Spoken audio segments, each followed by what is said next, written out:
All right, let you get up in here. Thumbs up, like, share, and subscribe. And I'm coming live Los Angeles. Won't be back in Atlanta until Monday morning. Okay, reporting live from LA. Thumbs up, thumbs up. Man, I gotta go down to Crenshaw again, man. There was a wing place that I stopped by. Those wings were really good. I forgot the wing stop that I stopped by. Just when I came the second day I came here in Los Angeles, they were really good. I might have to go there again. But yeah, what's up, y'all? I'm chilling here live in Los Angeles here, and it's time for some black media. No phones calls today. We want you to chat live with us in the chat room. Okay, chat live with us in the chat room. We're gonna have a lot of things to cover over regarding. Man, we got a lot of topics. We got the president of Haiti. As you know, the president of Haiti was shot and killed. His wife survived the attack. We also got, we're talking about a little bit about what white supremacy been up to. We're gonna go into a little bit of history about how this is kind of similar to um, Hugo Chavez when they claimed that he died of cancer and all that. So we'll go into a little bit of that as well to bring that back so we can compound it into the two uh, killings here, if you will. Because white supremacy, they have certain types of ways as to how they kill you. Okay. So we'll touch a little bit on that. Um, this American company based out in Florida, Worldwide Capital Lending Group, which is based out of Florida.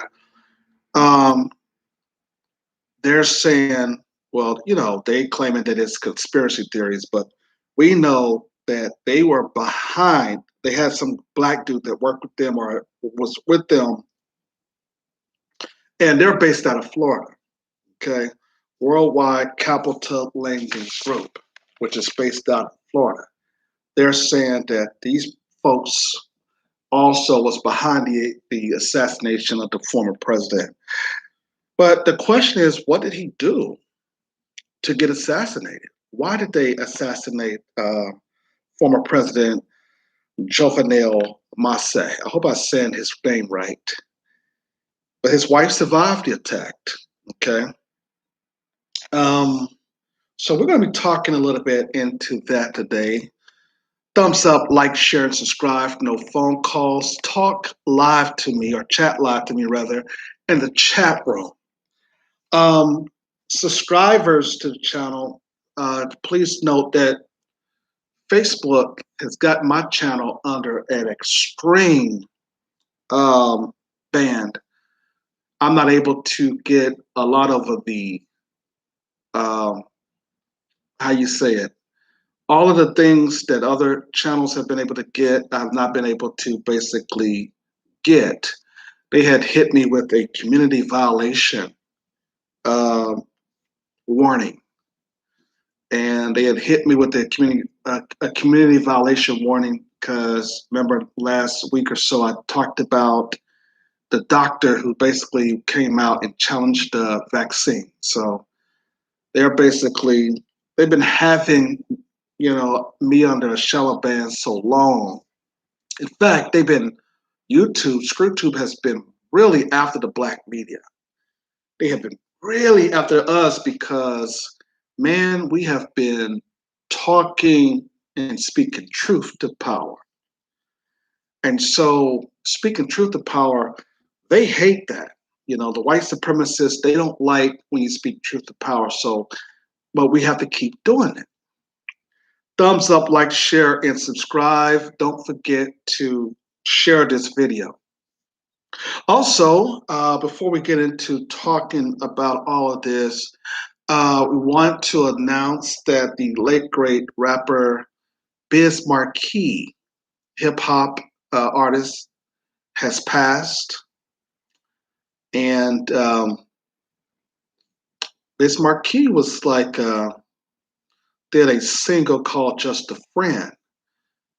And in and in his wife announcing or confirming Get paid up to 2 days early with direct that he had passed. So Biz Markie was 57 years old.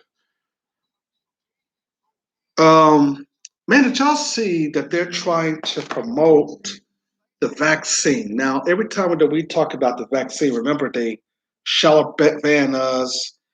They basically cut off and mess with our YouTube streaming services. They do a lot of things, man, to to try to stop us.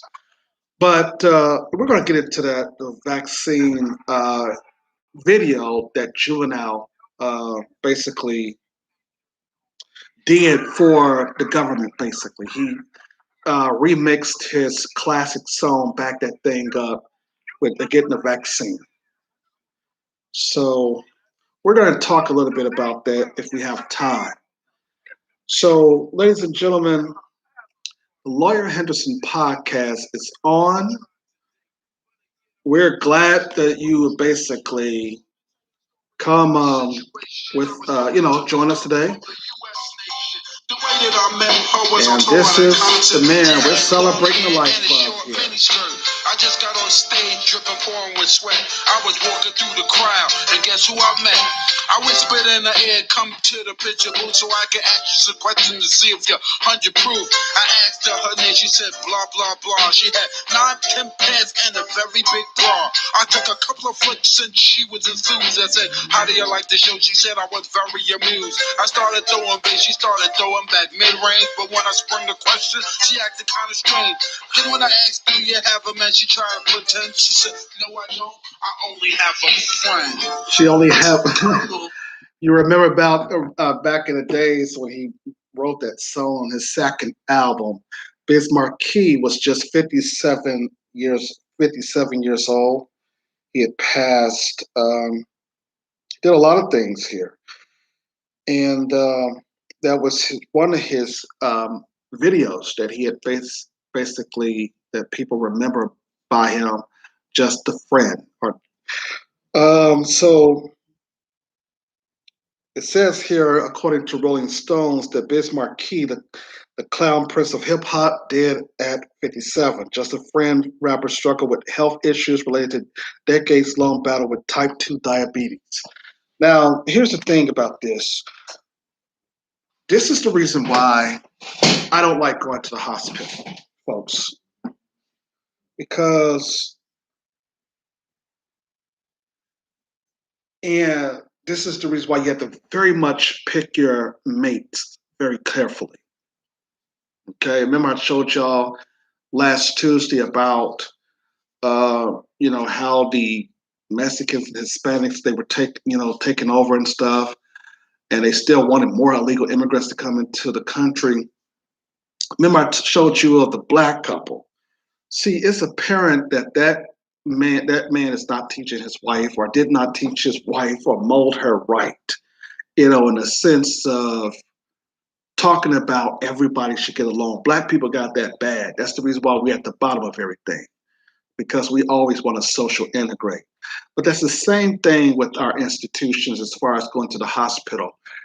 The problem is that white people is going to always try to blame certain types of things that they are advocating for, such as the stuff that they create, like in these, like diabetes and hypertension, which we know to be sugar or salt in our bloodstream, right?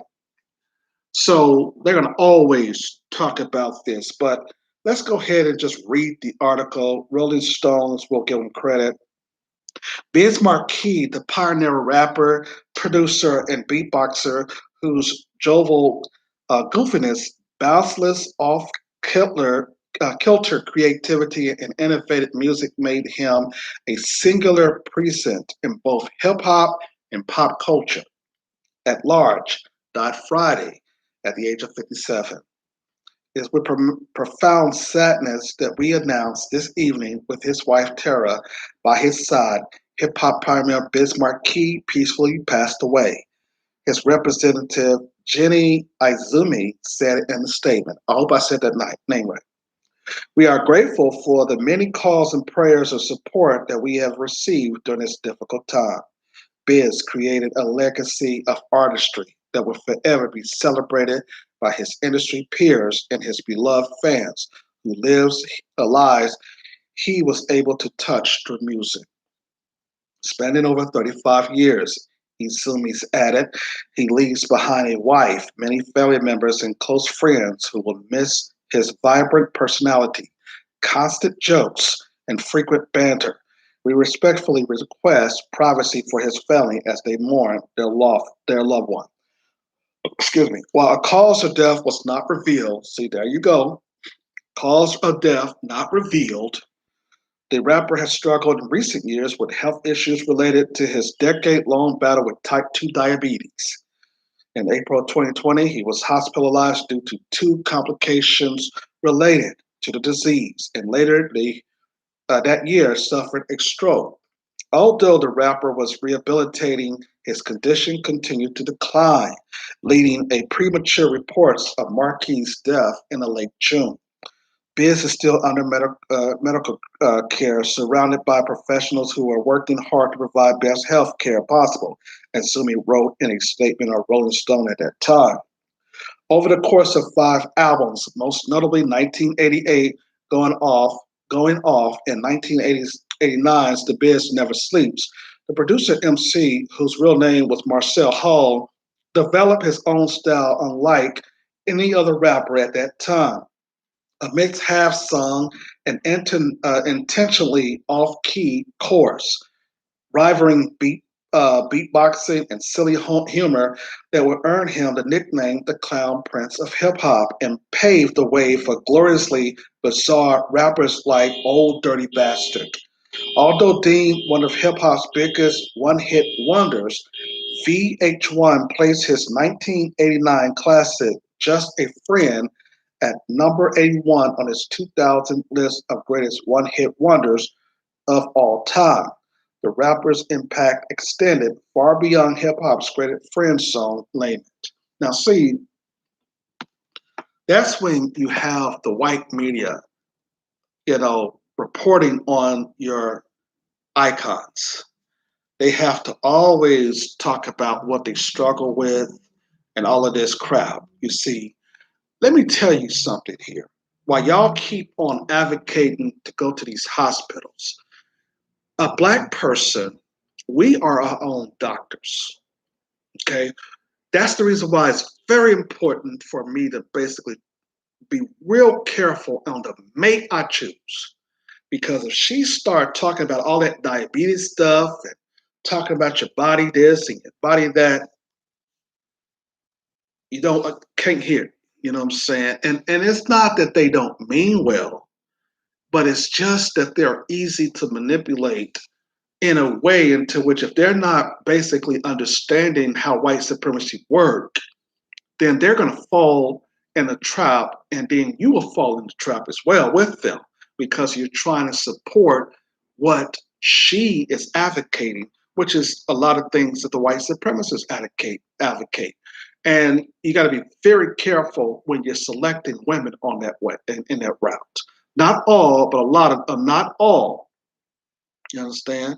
There's some of them that basically will adhere to what you basically is saying. You know what I'm saying? That's the reason why Amos Wilson, Dr. Khalid Muhammad, all of them had wives. No, well, not Amos Wilson, but they had women around them say, "Oh, you should do this, or you should take this," or in Khalid Muhammad's case, where she poisoned her own husband. You understand? This is the reason why it's very important to choose your spouse the correct way and mold her the correct way.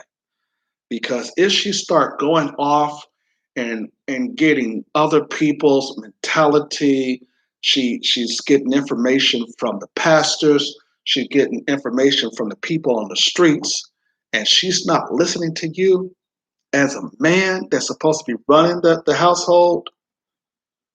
You gotta keep it moving. Gotta keep it moving. You can say, oh, you gay all you want.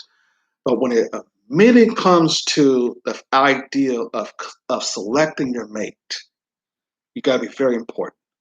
Now, I'm not saying anything bad about Tara. I'm just saying that the white supremacists will always want to throw their little diseases. Like Dr. Umar Johnson said, man, some of these hospitals, and I think Tariq said it as well. Tariq Nasheed said it as well. Some of these hospitals, everybody know of a hospital you just don't go to. Because they have like a reputation for black folks just not coming out of there. Okay, I know the video is kind of gleamy. I'm in LA right now at a hotel, so I'm trying to fix the light will be fixed because I got the wrong lighting. So we'll get once we get back, we'll have the correct lighting that we're supposed to be using. So I'm in this hotel. This hotel is pretty nice. It's really laid back, but it's just not a lot of lighting. They have in LA, they basically they are different types of people. Let me just say that. But anyway, um, yeah, but the white media is talking about he struggled with diabetes and stuff, and that's just another form of way of them of saying, yeah, we killed that nigga on a machine.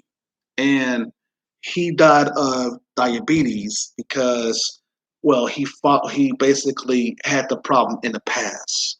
Remember, folks, you can easily really get rid of all of this stuff about diabetes, sugar, based upon your intake. There's a lot of health services out there, health food stores out there that deals strictly with these diseases. But the white media will let you believe that the doctors are the only one with the answers.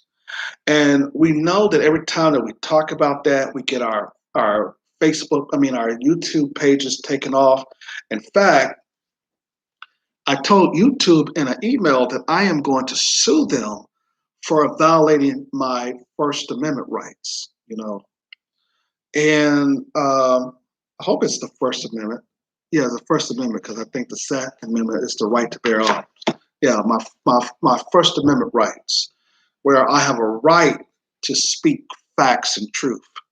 And that's what is on your paperwork, right? It's the right to speak, the right to examine things that, like this vaccine, we have the right to speak out against it.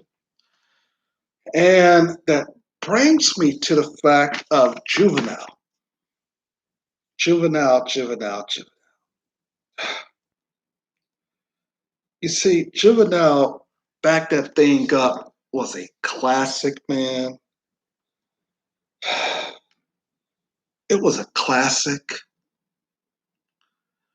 And I'm not going to show the video. A lot of y'all can go and look at it or the song or whatever. But Juvenile is promoting the vaccine.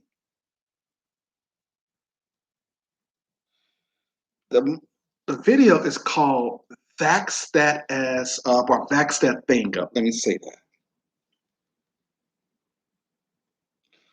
Juvenile. Manny Fresh, Mia X, and Godfrey. I think his name Godfrey. I hope I ain't messing up the brother's name.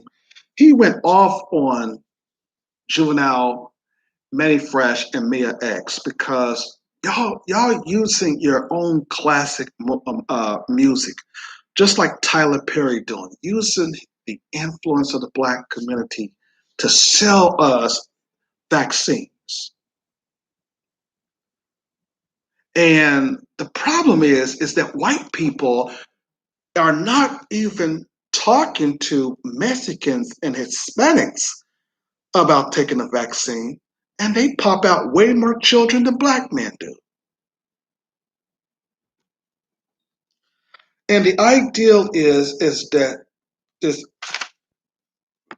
juvenile know that this song that he's doing is going. You finna online date chat, find a mate chat, open up the okay ass, okay yeah, profile picture looking tight chat, nice chat, got your bio reading right chat, precise chat, but before you find a date chat, you gotta wait chat, gotta go vaccinate chat, get it straight chat. Girl, you look good, want you fax that thing up. You's a handsome young brother, want you fax that thing up.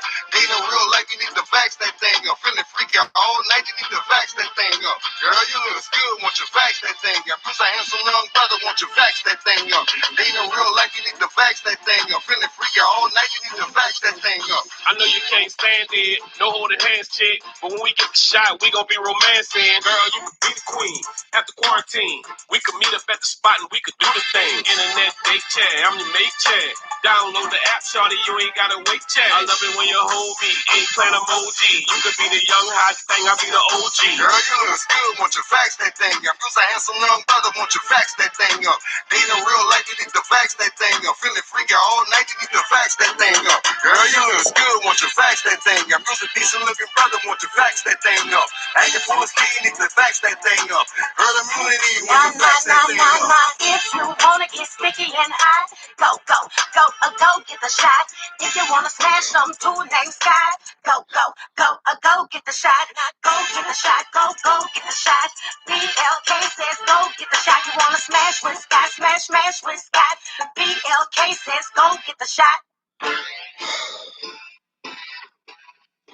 Our people, man, will just sell out for a bucket of chicken.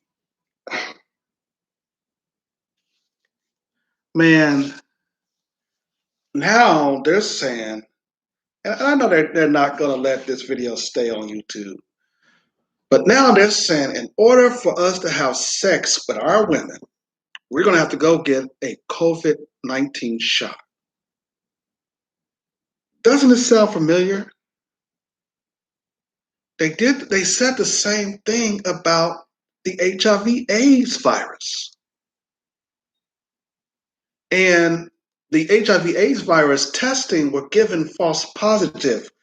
And we later learned that the so-called medication that they had a prescription was the thing killing off people, not the actual so-called virus. See, these people, the white supremacists have a way, they're on this earth to dictate, like Farrakhan said, as to who get an opportunity to live and who has died. White men have always been in the business of murder.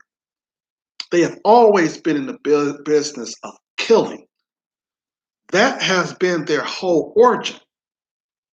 They have been in the business of murder, killing, enslaving, and like we said in the black media. Remember, we said that their ancestors killed our ancestors because they were not really a lot of how you say the word. See, I'm tongue-tied right now. Sophisticated as much as their grandchildren and children are. They're very sophisticated now. Oh, we're not going to shoot you niggers down in the street like the police, but hey, here's a vaccine you should take. And once you take the vaccine, you niggers are going to basically be fine. You see, that was the whole thing about the condoms. You know, why did they promote black men to wear condoms? Was it to so-called stop the HIV/AIDS virus? Was it to stop any kind of so-called sexual diseases that they claim is out there? Nah, they were trying to create a form of genocide. Genocide. That's all it's about. It's about you niggers, y'all don't need to be out here having sex and making babies. So we're gonna get you a vaccine. You don't see no white man out there telling his woman, you got to put on a condom to have sex. It's only when black people, you got to say, hey, wear this condom. If you're going to have sex here, put this on, put that on. But when white men have sex, they don't have, they want that raw and uncut, bottom line. Even when they go and cheat on their wife overseas, they're not necessarily using condoms over there. You understand? But you niggers see, y'all black men, y'all having too many babies. Y'all need to wear condoms. As I said earlier, Mexicans have way more children than black men. Hispanics or Latinos or whatever, they have way more children than us. Way more. I'm in a city right now that is flooded with Mexicans. And we'll get to the 800,000 young children that now just learned about the DACA, which Obama signed for them in 2012, that these kids who are illegal immigrants now get an opportunity, who was once getting an opportunity to get a driver's license and a job and financial assistance and for school. A federal judge in Texas have ruled that DACA is illegal. We're going to get into that in a minute. That was just broke out in Texas. And Texas, say what you want about Texas, the white supremacists in Texas really will show you, look, we're not partnering with anybody. You understand? While Joe Biden and all these liberals are saying, oh, we like everybody, they're not doing it in Texas. Okay.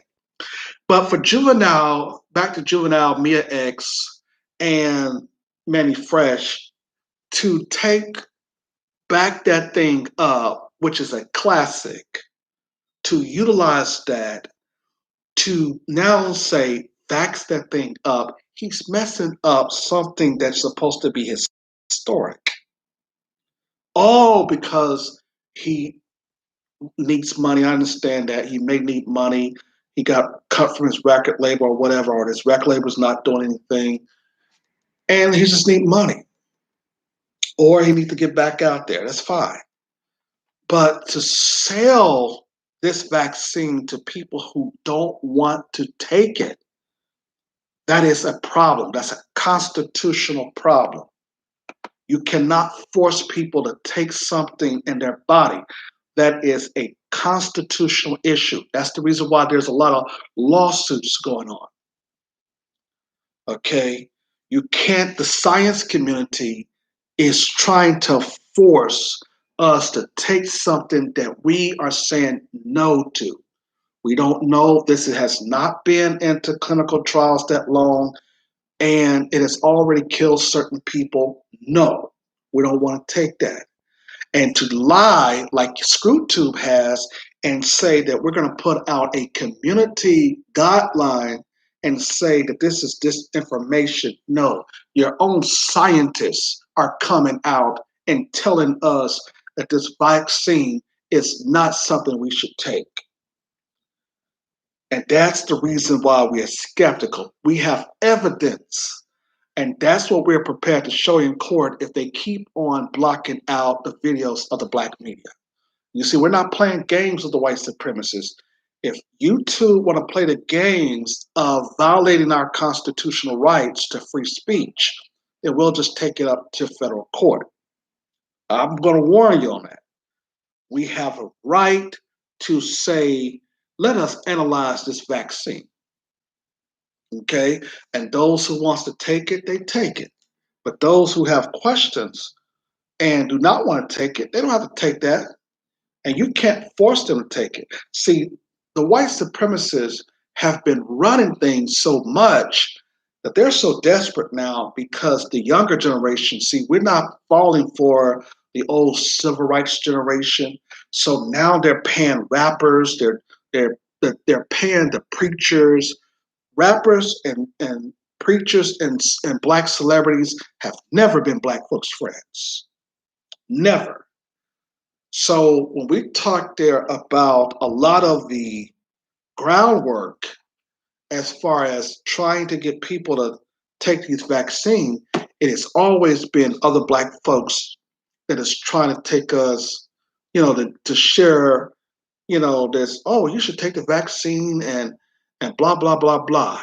And what I understand is that they have a different type of vaccine for rich people, like Tyler Perry and other white folks, versus what they're going to give black people. You understand? That's what I'm understanding. But enough of that, okay? But Juvenile knows better. He knows that this is not going to fly, okay? And then now to then sell black women like they did with the HIV/AIDS virus, to tell black men, oh, in order to have sex with me, you got to put on a condom, you got to get vaccinated. No, we're not going to do that. You're just going to basically try to make black men again go and have, access to other women, who basically is using their mind and their intelligence to say that this is trying to stop you from creating and having children. It's a form of genocide. Understand? So we have to basically stay on code here, because they did this to us during the HIV/AIDS virus. And we not allow Dr. Fauci and all these other people in the science community to continue to lie about this vaccine. Okay, so enough of that. We're not taking no calls here, but I want you to really talk live with us in the chat room. We're live in Los Angeles. One of the things that I wanted to talk about was the Haitian president being killed there, and we're going to talk about there in just a moment. But one of the biggest things that I wanted to cover is this DACA problem, this issue with DACA. This is really an unprecedented. And see, here's the thing. 3 years ago, when Trump tried to block DACA, he got all of this pushback, right? He got all this pushback about, oh no, y'all shouldn't basically, be having illegal children coming over to the country, or who are, their parents is illegal, but because they were born in America, now they're a citizen or whatever. No, here's the thing. They're sneaking over here in all kinds of ways, especially in Texas and Florida and all these other places, where they're coming over to the United States in trucks of cars. They're sneaking over here in busloads, and I would think it was in Houston, or I think it was Texas, where they had like almost 100 something people standing in one house, illegal immigrants standing in one house that nobody was knowing about. And it was like, wow. And all of these people who are upset because the federal judge in Texas, Judge Hanna, had ruled that the DACA program that was signed into law by Obama, which he ain't done a damn, he didn't do a damn thing for black folks, but he can get an executive order for DACA. Pass this illegal executive order to give 800,000 of these kids who are legal, some status of driver license, giving them financial assistance in college, giving them food stamps and all these other types of programs. That was unconstitutional. You see, that undermines citizens, and especially black folks who have built this country fought for this country, died for this country, and none of these illegal immigrants can say that they have done that for Black people. I mean, for this country, but Black people. The problem now is that they're not going to try to say, and you had Jim Crow Joe Biden out there talking about how he was upset because of the ruling by the judge that he was going to get the Justice Department for them to try to appeal at the circuit court level. And then it would go, of course, on to the Supreme Court. Now, the Supreme Court is now really is conservative, okay? But the Supreme Court, you got to watch them because, see, they, as Dr. Claude Anderson talked about, they have never ruled in anything as far as protecting the rights under the 13th, 14th, and 15th Amendment, I think it is. They have really basically watched them now, because if this Supreme Court, I mean, this case go all the way to the Supreme Court, then you'll see how this system really works. Now, here's the thing. I'm in Los Angeles, California, right now. Right now, I don't stay here. But just basically just driving everywhere, I'm seeing Hispanics and Mexicans everywhere, okay? And a lot of these people have came over here under illegal immigration status. A lot of these people, like I said earlier, were in trunk of cars, hidden out, and when they cross the border or whatever they do, risking their life coming over here to the United States, did not want to stay in Mexico. A lot of them came over here and was granted temporary status of citizenship through programs like DACA, which is illegal. The basic rule of becoming a citizen is for you to basically be over here for 7 years. See, Black folks, we can't go to your country and get dual citizenship. We can't even go to Africa to get dual citizenship. You understand? And a lot of these people like to play games to try to say, oh, you know, we are Americans and we basically are contributing to the society. No, you're not. No, you are not contributing to the society.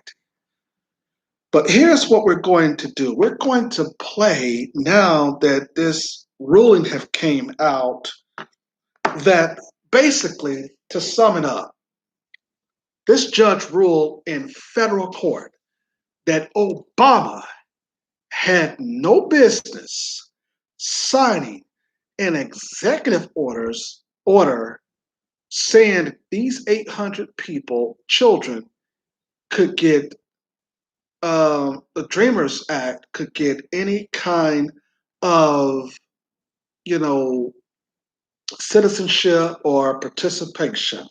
But I want you to start us off. Let's listen to the newscast, and we'll come back here.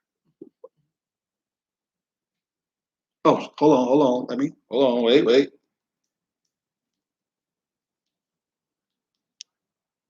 With the impact this ruling will now have, Michael? Since our news at 5 o'clock today. A federal judge stopping the Deferred Action for Childhood Arrivals Program, or DACA, from this point forward. KPRC2's Michael Leparty joins us live from federal court with the impact this ruling will now have. Michael? Well, one woman who relies on the program called the decision a slap in the face and also called on lawmakers to pass a permanent fix. Tonight, a big court decision out of Houston, where a federal judge ruled the DACA program is illegal and told the government to stop granting new applications. It feels like a betrayal. It does. This is home. It's home. No, It feels no, no, really no, no, just like a no, slap in no, the face, to wait, be wait, wait, honest. no, Susie Lujano is a DACA recipient. no, it's not home for you. It's not home for you. Let's be very clear. This is not home for illegal immigrants. No, it's not. Okay, this is home to the people who built this country. It's home to black folks who died in the streets at the hands of these wicked white supremacists who murdered and killed us. And we were able to, even then, with that brutality, to start building up businesses and contributing to a society. It was home to the black people who helped fought in the Civil War against the South. It's home to those black people who fought and died for this country and who is the real backbones of this nation. That's who it's home to. Let's be very clear about that. But continuing.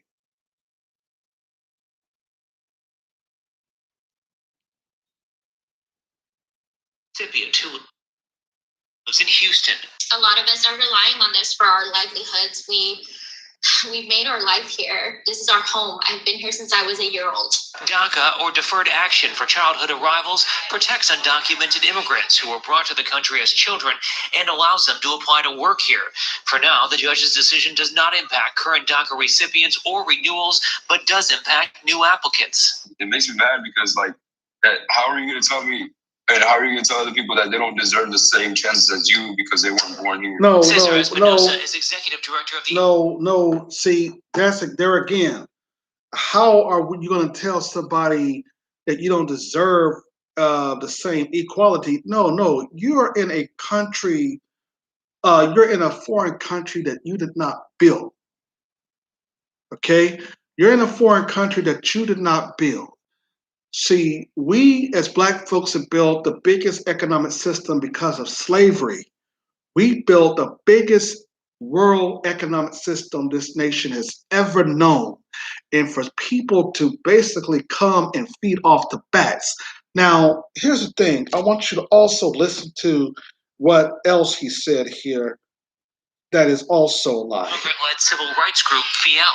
We condemned this action. We knew that Judge Hannon was going to continue his fight against the Dreamer community, but we were hoping that he would find it in his heart and he would see that DACA recipients are an integral part of our community in many regards. No. The ruling says applicants can continue to submit applications, but the government. No. Y'all come over here and undermine us as black folks. Y'all come over here and say, hey, y'all contribute to the American society. Okay, but the problem is that the people, the first minorities that's to ever exist and to step on this soil, y'all are here basically to undermine them, and y'all, a lot of y'all, not all, but most of y'all, basically show real disrespect to Black American citizens. So what we're saying to you is that no, that's too many people flooding the gates. Too many people flooding the gates, man. And the thing about it is that we ain't got our reparations yet. For somebody to just come over to a country that they're not from and to step and not, and to cut in line and not do it the right way, that's not a person who has the right, as he says. How you going to tell somebody that that they can't come over here and get the same opportunities? No, you are not from here. The Judge Hanna did right. He looked at the law and says, this is unconstitutional. You cannot allow these people to come over from other nations and jump into line over people who are already citizens. That is the law. That's the constitutional law that these illegal immigrants are basically violating. And then to use their children for a sad case and say, Well, we're basically we're since their children is already over here. Well, their children might be citizens, but they're not. So they got a choice. They need to go, and then you need to find somebody to raise your children here in the United States, or let your children go back home with you. That's bottom line. Black people have been fighting for reparations. We have been fighting for all of the things that happened to us during Jim Crow and Reconstruction, and went against and fought against redlining. These people are going to come over here so they can basically tell the white supremacists, "Oh, we'll do anything that that you want us to do, white mommy and white daddy, and we'll do it better than these Negroes." That's exactly what they're over here right now. We see that going on in Los Angeles. How are y'all going to be racist towards black people in the sense then that we built this country? There's Native Americans who owe black people reparations, man. Come on. For how y'all worked with the white supremacists to oppress us as well. And y'all come with that same type of anti-black hatred that the white supremacists show us. I told y'all, I was walking, not walking, but I had stopped in all places. I'm in Compton. I'm in Compton chilling, because a black man, I wanted to get the history on my favorite rapper, Eazy-E. And where he shot the video. I visit where he shot the video. I drove all the way over. I drove all over Compton, paying respect, talking to people, man. And I was trying to get video of it, man. But we had I had went to the beach so that I could get footage of the film that we're shooting, right? David and Michaela. So I didn't have enough footage. But I was talking to people in Compton, right? And I was like, hey, man, it's changed. There's a lot of Mexicans, Hispanics here, man. So where's all the black folks? Where's all the black people at? And I'm only seeing increments of black folks in Compton. I'm like, hold on now. Black people, basically, of course, some of them chose to move out, rightfully so, to other cities like Culver City. And we'll get to that in a minute, man. Oh, man, we're going to be on almost 3 hours tonight.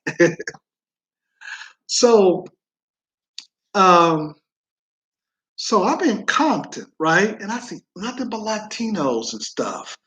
And I see Mexicans and all of them. I'm like, okay. And then I see the black people there, black men, like they're doing in Atlanta and other places, begging for food. I see black women, some of them on the street corner prostituting. Then on top of that, all of your businesses that are black have ran out of business. So I'm seeing black people at the bus stop. I'm seeing black people where, in a sense, then that a lot of Hispanics and Mexicans who are now working in American jobs in Los Angeles, they're telling me that they're really not hiring black people. They will, but they put Hispanics and other people over the hiring process of black folks. That is a problem. You understand? That I have an issue with. Because if we as black folks would have done that, or a white person would have done that, there would have been all kinds of federal lawsuits. Okay? To have somebody to come over to this country where they can only become a citizen for 7 years, and then on top of that, have people who basically start out as children who get all of these benefits that black people just can't get. That right there is not only diabolical, but it is downright just harsh and barbaric. But let me finish my point here in Compton, when I was in Compton. So I go to Compton, and I said, let me stop at this restaurant here. No. I went to the restaurant as well, where the Hispanics and Mexicans, they were basically eating in the Asian restaurant. You see what I'm saying? See them. It just almost seemed like some Hispanics and Mexicans, y'all looking for a new oppressor. That's the issue there. All these Mexicans and Hispanics, they're eating in the Asian restaurant. I said, okay, I have no problem with that. Here's the issue. I go into a store. As a black man, I'm offended because I go into a store, a Hispanic man at a Chevron, okay? I'm stopping to get me some drink of tea and some chips, and I was gonna move on. And I asked the Hispanic guy, and I've already seen it's the bathroom said, out of order, right? So while the bathroom is saying out of order, I see a Hispanic man already grabbing the key from the clerk, and he goes into the restroom. And so I was like, okay. So I got my tea, I got my chips. I said, hey, oh yeah, I need to use the restroom. Can I use the restroom? Instead of him saying, oh, somebody's already there, he said, we don't have a public restroom in here. It's out of order. Okay. Now I didn't confront him on the fact that I just seen a Hispanic guy go into the restroom. We're talking about an Asian guy. I'm sorry, Asian dude said this. So he allowed the Hispanic man to go into the restroom, but the black man, no, nigga, you gotta, get your tea, get your chips, ring it up, and leave. You know, that's basically the discrimination that I'm already seeing while I'm even just visiting this city. You understand? So I'm like, okay. I said, you're not gonna let me use the restroom. I went and gave him back his tea. I gave him his chips. I walked the hell out. Because the thing about it is that we as black folks gotta stop supporting people who treating us bad. And Hispanics and Mexicans, not all, but a lot of them come over here and they are trying to be racist towards black people. And you're like, wait a minute. I thought that there is a black and brown coalition here. What's going on? And they try to show the same type of hatred that white people show us as well. And they come up with their anti-hatred against black folks. Not all now. But here's the thing. Here's the problem that I had with that. This Asian man was on code. He recognized that if I'm gonna get business, Hispanic people are and Mexicans are supporting Asian people here. Okay, so since they outrun everybody out of black people out of Compton, which have been locked in, and Amos Wilson, my teacher, the late great Amos Wilson, he taught us about this. He said in the 1980s, he said that Hispanics will be the largest minorities in the country by 2000, and you're going to see what people of color is about, you know, and black people still don't get it. Here's the thing. Now, as I was in that restaurant, I said, I didn't go and eat at the Chinese restaurant because I already know that we're still in a strike against them. But I wanted just to see what was going on there because I'm an investigative journalist. Okay. We got to understand that if I'm going to give news to my people, I got to thoroughly investigate. You see, that's the reason why we got to stop as black folks allowing people to identify or give us the definition of racism. But I'm in the I'm looking in the restaurant. I play like I was going in there to eat, but I went in there and I said, can I see a menu? And as I'm reading the menu, look at the Asian, workers, and I'm seeing all these Hispanics, and they're eating in the Asian restaurant. I said, yeah, I don't want to eat in here. Not because that the food was not good, but because I didn't like that. Here's the thing. Why is it that it is a government policy for Asians and Hispanics to hire their own people and there's no lawsuits against them, but if a black person and a white person do it, we get sued? This is a problem that we're having here. And then these people can tell us, hurry up and buy and all this type of stuff. See, this is what we've been talking about. You see, then on top of that, man, let me see if I can find the video. I may not be able to find the video. But that DACA program shows you that we are in a situation, a state of emergency as black folks. But while I'm doing that, thumbs up, like, share. I want to show y'all this video, man, and that we're going to talk about what the LGBT community in Los Angeles have done. Hold on. Let me see if I can pull that up. LGBT community in Los Angeles. Let me show you what they've done. Hold on. Okay, hold on. Wait a minute. Before I do that, thumbs up, thumbs up. We're going to talk about this DACA ruling, but I'm going to show y'all about that, what the LGBT community in Los Angeles did. But DACA rule legal by federal judge. The federal program DACA, which gives nearly 800,000 young people legal status in the U.S., have been declared illegal by a federal judge. The recipients, known as Dreamers, will face legal battle to keep the program alive. Right? Okay. So now these people have to fight, and it's going to go all the way to the Supreme Court. And Obama basically, not Obama, Jim Crow, Joe Biden came out in support, like I said earlier. Okay, so enough of that. But I want this to show you now that the LGBT community in Los Angeles, look what they're doing. Hold on, watch this. The LGBT community. Can I show? Damn, can I? Yeah. Hold on. Here we go. The LGBT community got this at a Chevron gas station. Can y'all see that? All genders welcome. Hold on, let me play it again because of the see.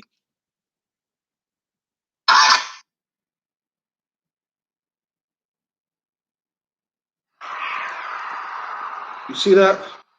All genders welcome. You see, and I was like, wait a minute. I said, wait, hold on, wait a minute now. Now I'm stopping. Last night I was in Culver City, California. And again, I stopped to get some gas. And I'm like, wait a minute now. And I asked the clerk, I said, hey man, can I use the restroom? Because most of all of the restrooms, they got them locked, which is crazy because people got to use the restroom. But I asked him, can I use the restroom? And I go and I see this sign. I'm like, wait a minute, all genders welcome. You had, a symbol of a male, a female, and then the transsexual, they have like a rectangular situation. And I'm like, oh, wait a minute, what's all that about? Listen, there is no other generation. There is no other, gender besides male and female. That's it. Okay. Now I know I'm gonna get my YouTube thing flag or whatever, but the LGBT community basically, and the city of Culver City, California, they basically are now buying the Chevrons, the other stores. They're buying now these 3-gendered bathroom signs. That is no way that if I own any business that I'm buying those signs. I don't care how many federal lawsuits I get. God only made man and woman. Okay, we can look at this transgender and tell you whether or not you have a penis down there or not. Okay, but I'm looking at it now. I'm like, wait a minute. How are you going to say 3 genders, all genders welcome? No. See, and see, this is what the rich white people, they're promoting this heavily to the schools, the educational system. They are promoting this like crazy among kids in the black community, especially the black schools. And they only got 1 or 2 gender people transgender in a classroom, and now everybody is supposed to watch out what they say. No. You don't base things based upon or laws based upon hurting somebody's feelings. You base laws on if somebody violated your human and civil rights. Bottom line. And to basically put these signs up talking about there's a third gender, I'm not falling for that. There's not no third gender. There's only two genders, and that is male and female. That's the only gender that God has created. Period. Point blank simple. Okay? And I don't give a damn about my YouTube video being removed. There's only two, because I already know that YouTube, they be looking at these videos and be like, damn, that's one angry nigger. We got to stop them from listening to this nigger. But anyway, thumbs up, like, share, and subscribe. We're going to take this video and then we're going to try to cue it in so that we can save it on other platforms. And we got it saved on other we're going to have it saved on platforms so that we can download it so we can put it on our new YouTube channel coming up. So when white supremacists do not want us to do something, you'll go over to that website and look at the videos so that we can keep this going on. We also have to do what we did back in the old days, and that's going back into the streets. See, when they cut us off on the internet, we got to be able to go back into the streets to get information out to the masses, you see. That's how we were able to get Derek Chauvin convicted, right? All right, so today's topic, sorry it took me an hour to get all of that information. I told y'all I'm going to stay up late with you here today. And it is 9:37 on the East Coast. It's 8:37 here on the West Coast. You're listening to the Lawyer Henderson podcast show. Thumbs up, like, share, and subscribe. Now, today we're talking about the assassination of Haiti's president, Jovenel Moise. I hope I said it right. Jovenel Moise, which is French. You ever wonder why, even though that Haiti defeated the French in the 1804 revolution, that they still is taking a lot of their names. These white folks in France is still trying to say that we still control y'all niggers, you know.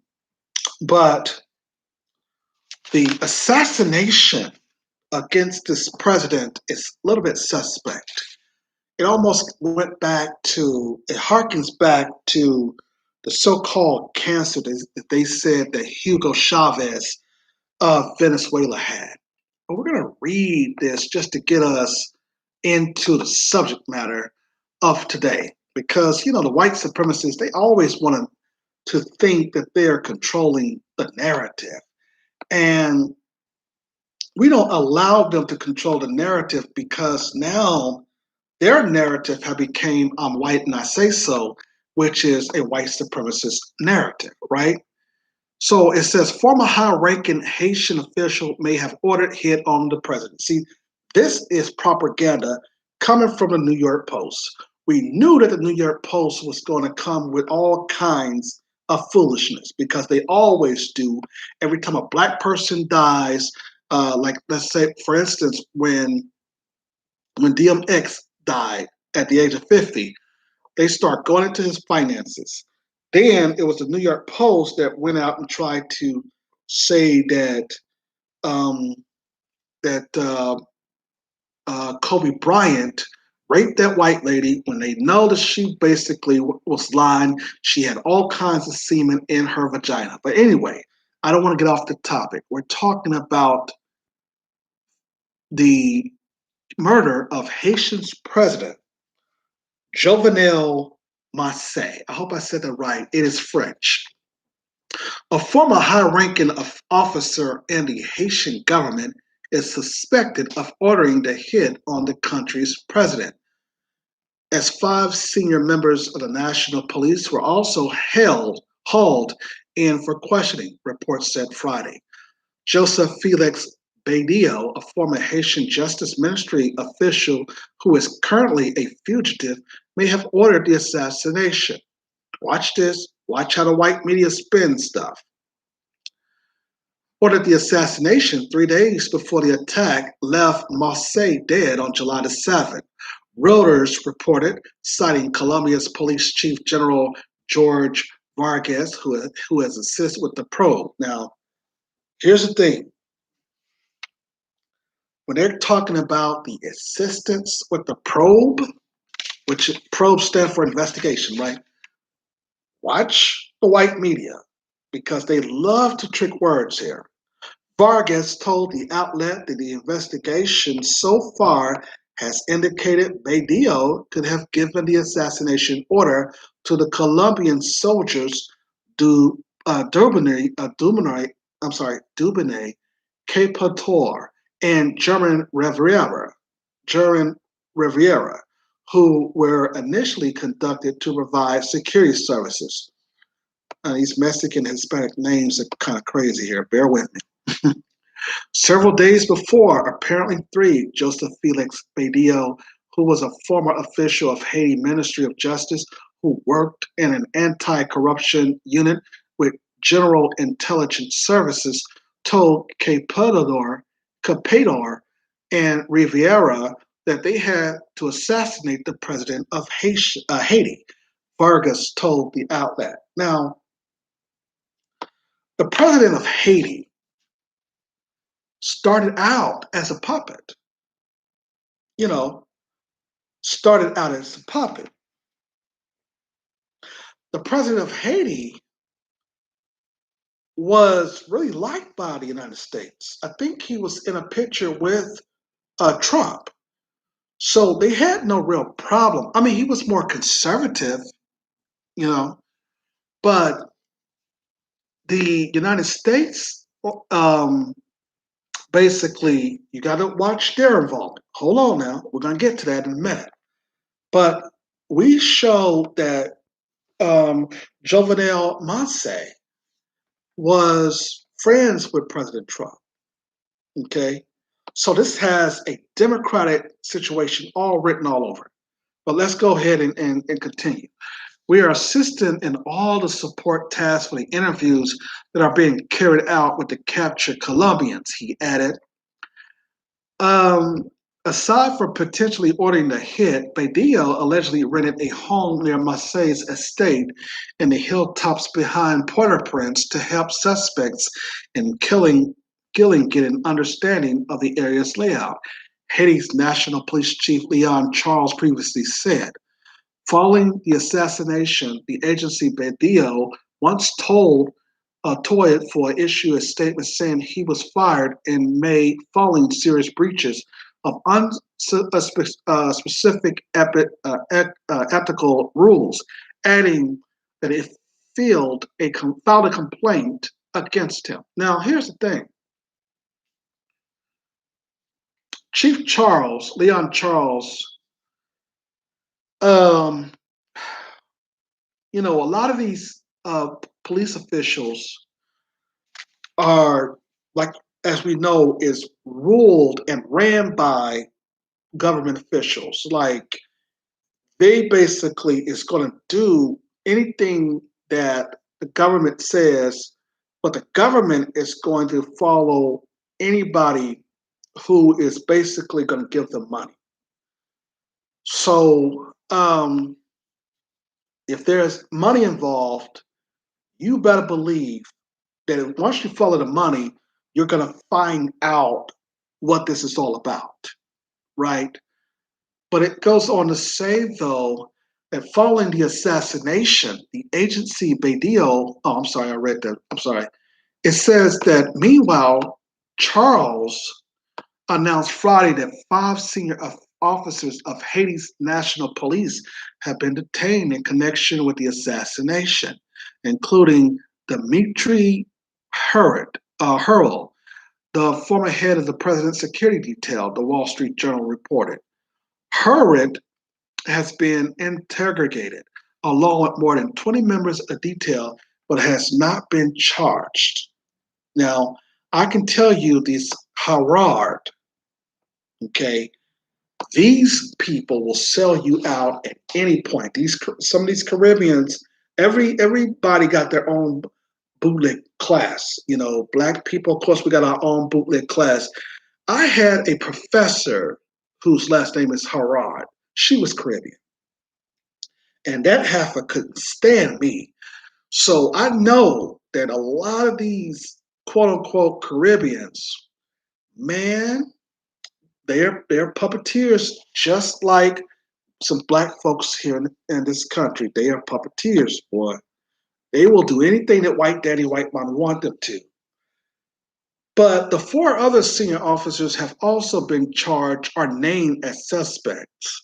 Haitian authorities have said that more than 20 suspects accused of direct involvement in the assassination has been arrested. The majority of them former Colombian soldiers. Our colleagues from the FBI and the Colombian delegation were able to ask some questions to some of the bad guys that we got, who we know completed the assassination, Mr. Charles said during a news briefing. Now, see, here's the thing. You don't see, why is it that you basically had a revolution in 1804, and yet white people are still dictating what's going on in your country? And as Tariq Nasheed pointed out when he covered the story, there is no so-called independent black nation here when white supremacists are still in your country. And that's the reason why all these foreign Negroes, you niggas, y'all are not independent. You black Americans, y'all are not independent like we are. No, y'all not independent. Y'all basically is being overran by, you know, these white supremacists. Y'all got the FBI, the CIA, all of these folks are in y'all business. And if you're talking about why is it that an FBI agent or FBI agents and DEAs are even in your nation talking about an investigation, or we're going to work with you on an investigation of your leader. Number one, you need to get rid of them and have a thorough investigation with the people on your team in your country. So don't talk to black Americans and try to think that we're dumb, that y'all are an independent country when white folks are over it telling you what to do. Get real. Goes on to say here, oh no, that's the end. But the other article goes a little bit deep, okay? The New York Post, of course, didn't really want to go into this time because, see, we've known that the New York Post have always fabricated, so they're kind of really watching out what they're saying because a lot of people have boycotted them per se. So they're trying to really get back into the so-called realm of fair media. But the problem is that you're still the white media, and that we have to investigate. Let's go to Reuters. The Yahoo News reporting that Colombian police say former Haitian officials suspected or ordered Marseille's hit. Okay? See, the white media is all over the place. No, we didn't do it. We didn't do it. We didn't do it. It was you niggas. Y'all killed your own president. That's the narrative they're trying to set. And every time that a president or a head of state is assassinated, you better believe that the white government, either whether it be America, France, Great Britain, the Dutch, any Canada, because you know Canadians, they had their play in Haiti as well. France, as we know, you know, actually, like I said, this president had a French name. America, and now American corporations. See, here's the point. We're moving to a situation where the heads and CEOs of major corporations within the oil community, they could basically engage along with the government into assassinations of head of states, or to kill them, send some anthrax and other types of germ warfare to them. And we're going to get to what happened to, what's his name? Hugo Chavez here in a minute. Okay? So we're basically investigating. We're doing a thorough investigation. The white media does not dive into the truth. You understand? They like to basically lie about stuff. But Reuters goes on to say that it was a reporting firm from Bogota. Former Haitian Justice Minister official Joseph Felix Badillo may have ordered the assassination of Haitian's President Jovenel Moise, a Colombian police chief said on Friday, citing a preliminary investigation into the murder. Moise was shot dead when assassins armed with assault rifles stormed his private residence in the hill above Port-au-Prince on July the 7th. An investigation by Haitian and Colombian authorities alongside Interpol into Moise's killing had revealed that Badillo appeared to have given an order for the assassination 3 days before the attack, General George Vargas said in an audio message sent to news outlet by the police. It was not immediately possible to reach Badillo for comment. His whereabouts is unclear. According to Vargas, the investigation found that Badillo had ordered former Colombian soldier Durbane Podar and German Riviera, who has initially been contacted to carry out security services to kill Moise.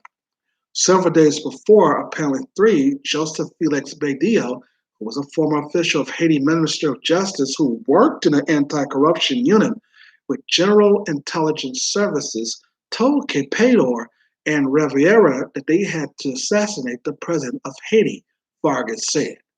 Now that's the question right there. The problem, they had to. They had to. Who told them that they had to? See, in Black intellectual society, we dig deep into the investigation. Vargas did not provide proof or give more details about where the information came from. There you go. No proof of where the information came from. Just out there, what? Doing what the white media likes to do, is help them to spread propaganda. Podar was killed and Riviera captured by Haiti police in the aftermath of Moise's murder, authorities have said. On Sunday, Haitian authorities detained Haitian President. Hold on, what is that? Haitian's president assassination redirected UK 63-year-old Christian Emmanuel Sena, widely described as Florida-based doctor, and accused him of being one of the masterminds behind the killings. There you go. There you go. Remember, I told you, now your major corporations in the United States are going to be ordering hits on heads of states in foreign countries. But why was Emmanuel Sena, the Florida-based doctor, this doctor from Florida, why did he want Jovenel Moise murdered? Now remember, Haiti and Florida has a lot of ties, as you know. But it goes on to say here that former Haitian Senator John Joel Joseph is being sought by police after Haiti National Police Chief Leon Charles identified him as a key player in the plot, while Dimitri Harad, the head of the plastic security for Moise, has also been arrested. Okay? So if you basically dig deep into the case, as we're going to get to here, first, we have now people saying that they don't know where the information is coming from. Okay, let's dig deep because we're the Black media. Okay, you got to really understand that there's a lot of business dealings in Florida versus Haiti, and that if you look at what's going on with them, is that you got a lot of corruption going on. And what do we do when corruption is going on is we follow the money. Okay? We follow the money. And you know it's going to be some American dollars. Now I don't know. I don't know, but I know some American dollars are somewhere, and I'm just guessing. I'm just guessing. You know, I don't know right now, but I'm just guessing. Some American dollars is involved somewhere. But let's continue the press. This is a big plot. A lot of people are part of. Haiti acting Prime Minister Claude Joseph said in a news conference, "I am determined to move the investigation forward." He quoted, "The group of assassins, including 26 Colombians and 2 Haitian Americans, according to Haitian authorities. 18 of the Colombians have been captured, while 5 are on the run and 3 were killed. Many of the Colombian accused of involvement in the assassination went to the countries as bodyguards," Colombian President Ivan Duque said on Thursday. It have been confirmed by relatives and colleagues of some of the detained Colombians. "We are assisting in all of the support tasks for the interviews that are being carried out with the captured Colombians," said Vargas. Colombia will send a consular mission to Haiti as soon as it is approved by the Caribbean nation. No, keep them out. No. Mm-mm. See, the white media, here's the thing. That's what they want to do. They want to send these folks there so they can then destroy the narrative. Keep them out. No, don't see it. Don't. The Caribbean nation should not allow them to bring nobody. The DEA and the FBI, they should also be gone. Colombian President and Foreign Minister Marta Lucia Ramirez told journalists on Friday to meet with the detained Colombians, ensure their rights are being respected, and move ahead with the the investigation of the remains of the deceased Colombians. The ministry is in a daily contact with the families of dead and the detained, Ramirez added. No, they don't have no rights. When you're in jail, you don't have you have a right to eat and you have a right to, get medication and stuff like that. But we don't need your humanitarian assistance now, you know. And here's the thing: we're following the money. We're getting deep. We're getting deep into this man's assassination. And like I said, this president 3 years ago was just taking pictures with President Trump. Understand?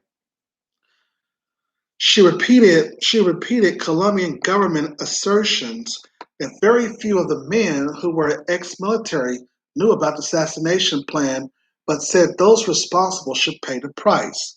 Whoever they are, wherever they are from, they should face all the drastic consequences of the crime should bring, she said. No, all of them.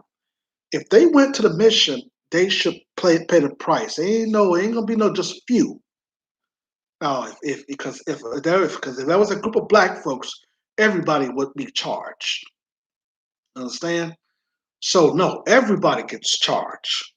That way, the trial, they'll start, when we start the investigation or the trial or whatever, now they'll start talking. Okay.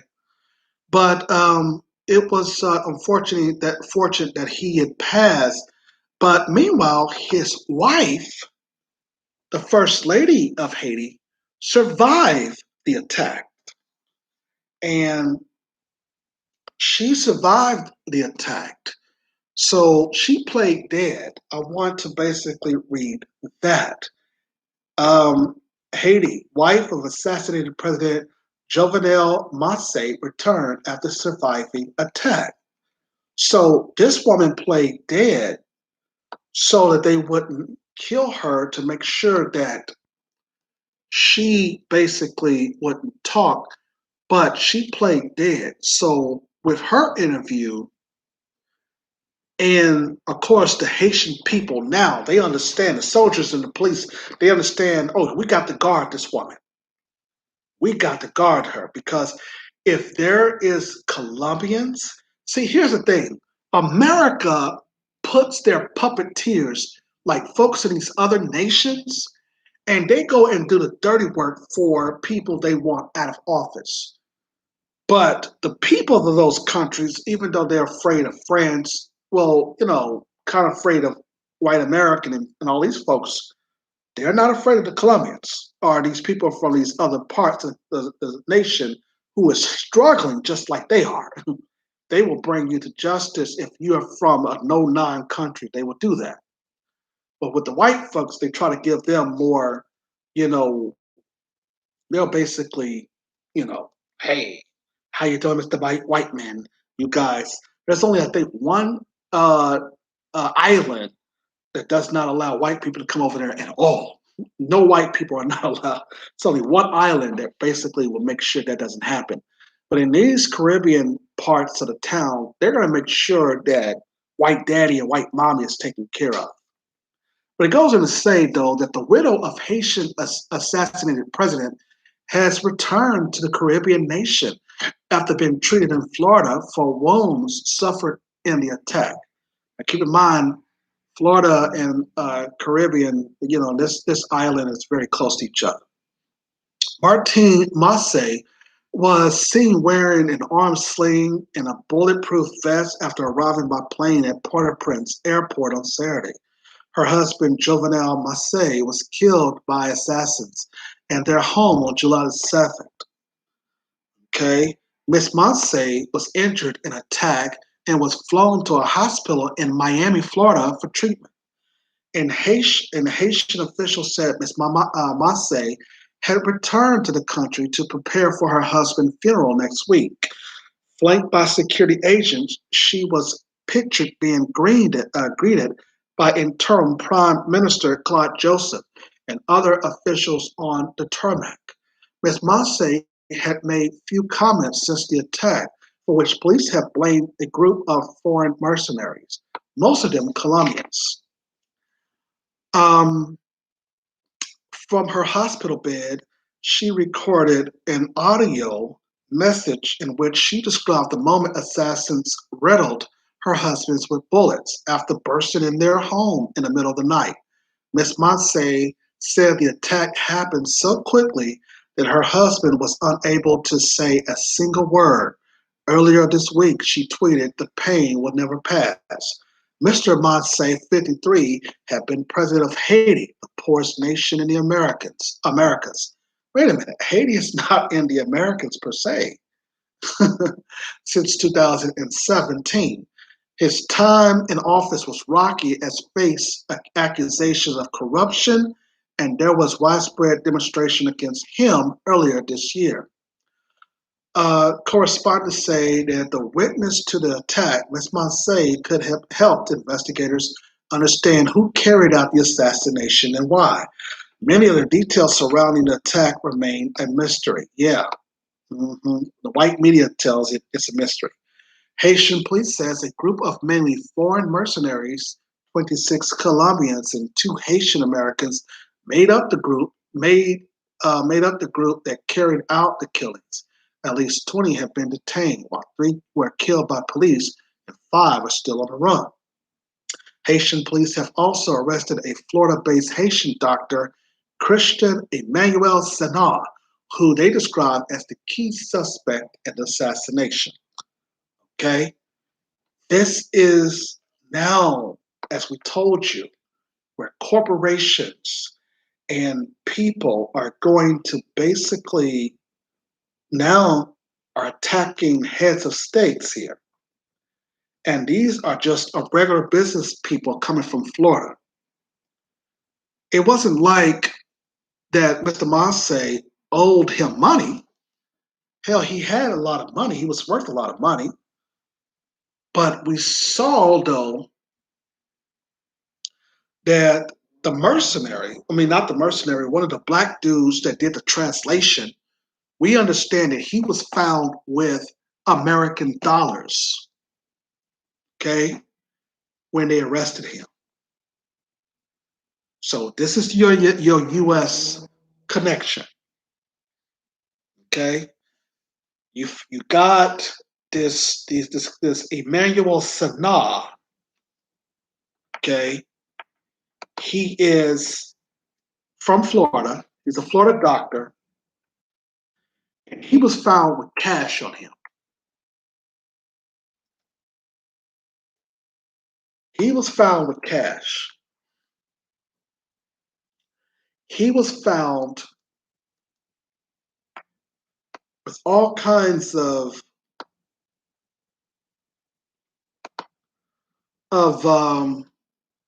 money on. No, the translator. I think the guy who translated from the Colombians, the translator, so that the Colombians can understand Haitian. Haitian translation.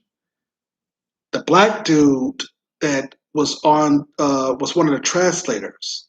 Okay, was also connected to the 63-year-old Emmanuel Sanaa. Okay, so, and we're going to talk about him here right now. A U.S.-based doctor who flew into Haiti last month on a private jet has been accused of being the mastermind behind the assassination of President Jovenel Moise and wanted to take power from him.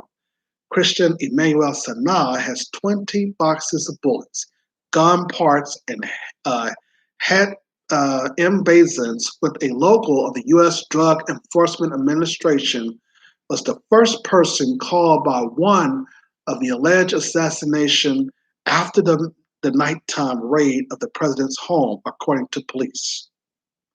You understand here? The U.S. Drug Enforcement Administration, the DEA, hiding their plot, okay, with this Christian Emmanuel Sanaa, okay? The Drug Enforcement, the DEA, the Drug Enforcement Agency, in fact, when they came into his compound, remember, they hollered out, DEA, DEA. So immediately, the soldiers dropped their weapons. Nobody confirmed anything. Nobody said, wait a minute, we don't care if you're the DEA, we don't care if you're the FBI. Who are y'all? What y'all want? And why y'all got these guns? That should have been the first question you had. Okay? Why do y'all have these guns and why are y'all on the president's compound with these weapons? Okay? So this doctor had a lot of support. When we talked there about the DEA,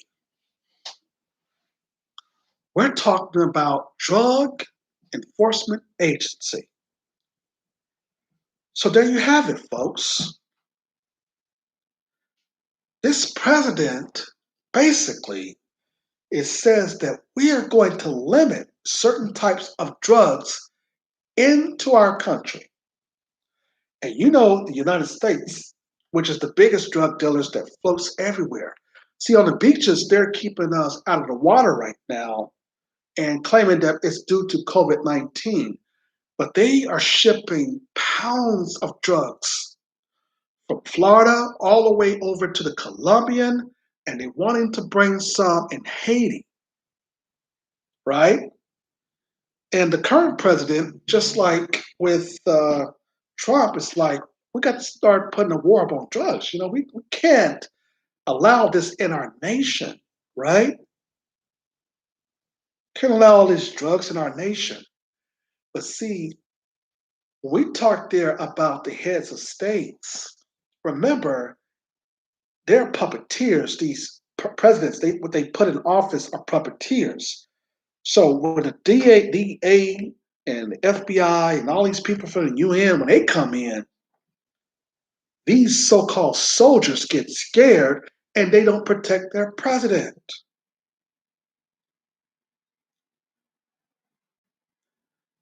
the reason why this president was basically assassinated is because they wanted Haiti to continue to, with the drug operation there.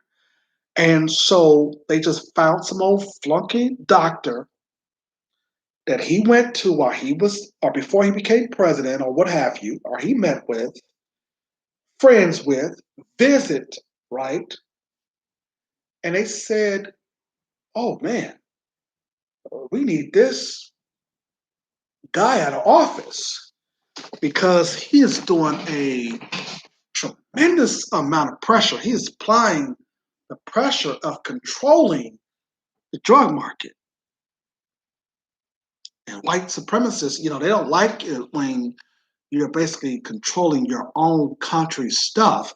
That brings me also, and we're going to come back to this doctor, but that brings me to another person who America killed. And they killed because of what? Of oil. Okay? Remember, talked there about government and where white people keep on talking about, oh, you're caught up into conspiracy theories. Conspiracy theories, my ass. Listen to it. Under Hugo Chavez, government took back control of the National Petroleum Company, PDVSA, and had used the abundant oil revenues not for benefits of the small class of renters, as previous governments have done. In other words, the puppets America sent in, they were basically was really controlling OPEC and all these people. They send in people so that they can control the oil reserves in Venezuela. And the government and Hugo Chavez was like, the hell with that. No, we're fit to control it. If I become the president, you're not fit to nationalize my oil no more. Okay? And so that's what happened. He basically became the president, right? It goes on to say, like I said, not to benefit a small class of renters, which we already know are small towns of puppets, or white supremacists who have been in control of the oil reserves.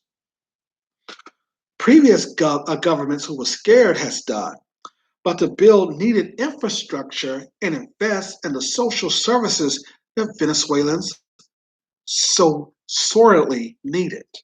So he recognized, Hugo Chavez, that we nationalized our oil so much to the white supremacists that we got to stop doing that if we're going to build infrastructure. So what he did was he told OPEC and all these other people, you're going to have to pay the regular price. You understand? And we're not fit to basically back down to what you're saying about our oil reserve. We're going to bring in our own people to run it. See, they had a problem with that. And then after he did that, social spending increased by 60.6% of the total revenue of more than $772 billion. Bulgarian revolution in Venezuela during the last 13 years, it is essential to review some of the key available data on the social determinants of health and poverty, education, inequality, jobs and income, healthcare, food security, and social services, social support and services. 20 million people were saved under the anti-poverty programs in the country after he basically changed and rationalized those, nationalized the oil refineries where the government and his government took over from these puppeteers and from these white supremacists. And then now all of a sudden he dies of cancer. No, didn't die of cancer. there was some kind of disease that they gave that man. It killed him. They gave him a rare cancer that the white supremacists always use on foreign dictators, or what they call foreign dictators, because you don't want to go along with what America wants. They had, when they sent anthrax, when they tried to give Saddam Hussein anthrax, remember, they had almost the same kind of poison germ warfare that they gave to Hugo Chavez to get him out. You see, we're talking about how France, the United States, all of these people in the Western world, how they try to destroy countries that don't bow down to them. You understand? And how they killed Hugo Chavez.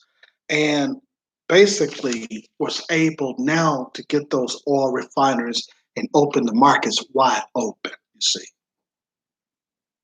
That's what we talk about when we talk there about white supremacy. White supremacy is global. There's no independent black country until you get white folks up out of your nations. Period. They gotta go. If they're gonna be citizens, fine. But don't come in here talking about how you're gonna run my nation. Okay?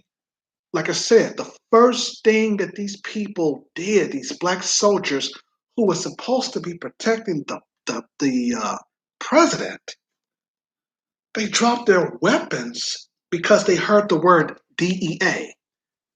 You understand? You're supposed to be guarding your head of state. I don't give a damn about no DEA or no FBI. Number one, why y'all in my nation anyway? You understand? So when these foreigners, these black immigrants come over here talking about you niggas, y'all are not free. We are an independent country. No, you're not. No, you're not. It shows you right there when you allowed your president to get shot and killed that you wasn't an independent country by allowing these white supremacists just because they had badges to come over here and kill your president, and then you later learn that they weren't people from DEA or they wasn't people from the drug enforcement, from the FBI or whatever. You see, stop playing games here. But how Hugo Chavez changed the whole thing about how he was going to basically say, y'all are not fit to control our oil refineries. Oh, white people couldn't stand that. They did not want that man to take control and then to charge them the regular price. Oh, they had a real issue with that. You see, you will only know this information by listening to the black media. You see, because the black media, we speak truth to power. You see, so when you talk to these black immigrants and they talking about you're a black independent country, no, you're not a black independent country. There's no way. Basically, you see, we were young when they killed Dr. King. Well, we weren't even born. The younger generation now, we wasn't even born when they killed Dr. King. We wasn't born when they killed Malcolm X. So that's the civil rights generation. The black people of this generation, hell, when a black person is shot and killed by the police, we turning up.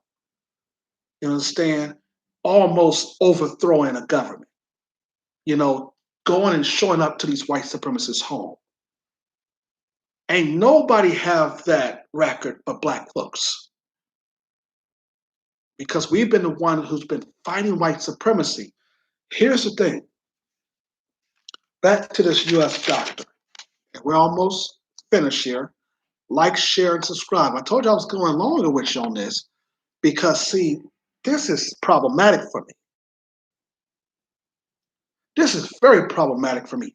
Anytime that somebody can just yell and say certain words and y'all drop guns, that's a problem for me. You're supposed to be protecting your leader. your head of the state. You understand? You ain't supposed to basically um, put your guns down. You're supposed to be right there saying, "Hey, okay, where's your credentials and why you want to speak to our president at this late night?" You understand? Well, no, no, y'all leave out of here. Y'all go ahead and go on. We'll meet y'all at the embassy, and we're gonna check y'all before y'all come into the door. You see, that's what you have to be. It was no real security detail there. That's how you know that the United States was behind it, because the Drug Enforcement Agency and the CIA, all of them run all of this stuff, and they put puppeteers in certain places so they can control the drug markets. So when the president said, well, we're going to control our own stuff, and then with this drug stuff that y'all talking about, we're going to put a handle on that.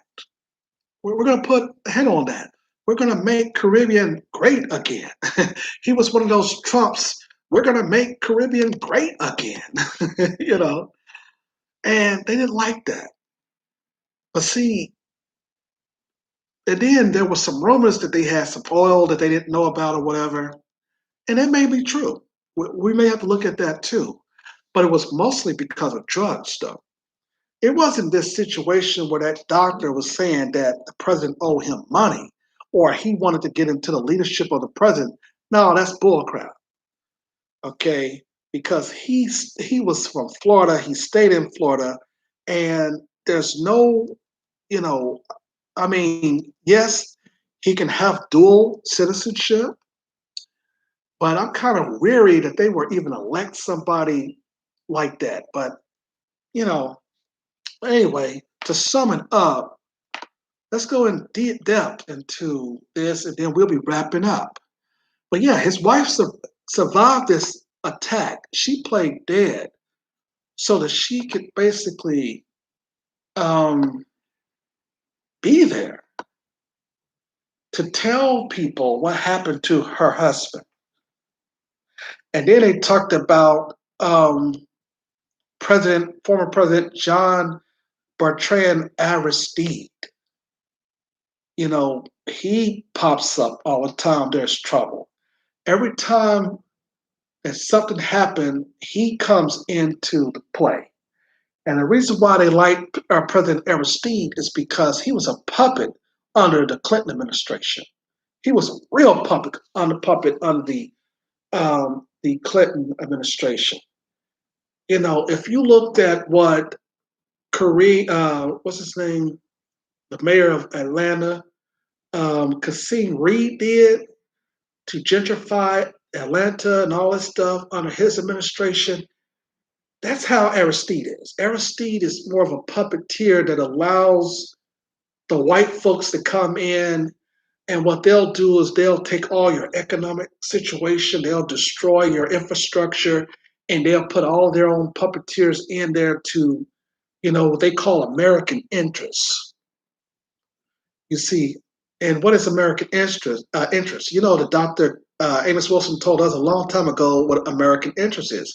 That means that those are people who are basically exploiting certain areas in the country, and they have puppeteers there to basically making sure that certain types of industries are maintained. Corrupted, you know, a lot of corruption going on. And these puppets, they will get with these white folks. They'll work with the CIA, FBI. They'll work with all these other people to maintain that corruption, the drug sales, and all this stuff.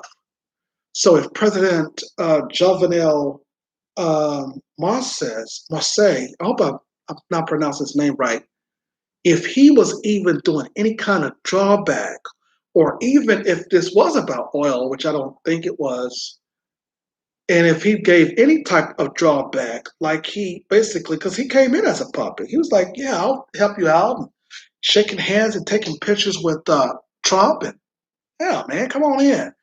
But as soon as he said, well, we're not going to do it that way, the Colombians, we're going to make sure that we basically nationalize certain things. You know, if we're going to sell drugs, let's do it the right way. He was a do it the right way president. Understand?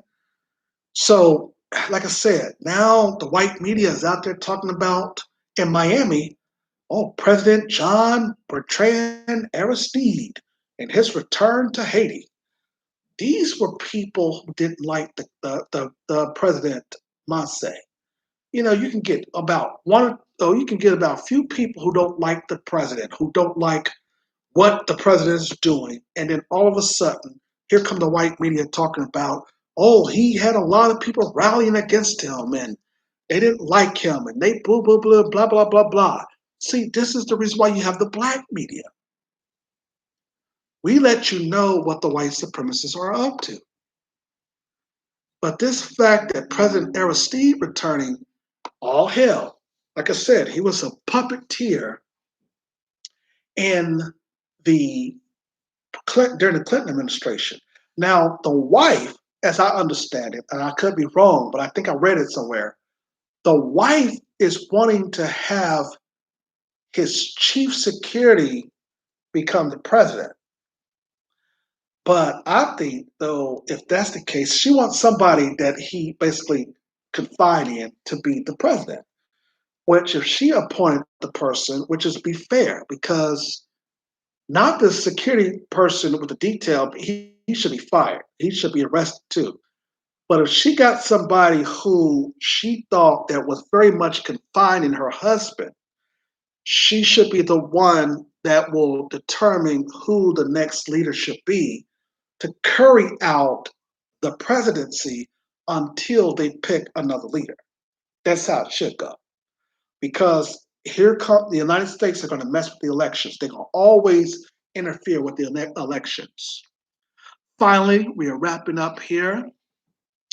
As the U.S.-based doctor who flew into Haiti last month on a private jet has been accused of being the mastermind behind the assassination of President Jovenel Moise and wanted to take power from him, Christian Emmanuel Sana had 20 boxes of bullets, gun parts, and a hat emblazoned with the logo of the U.S. Drug Enforcement Administration and was the first person called by one of the alleged assassins after the nighttime raid on the president's home, according to police.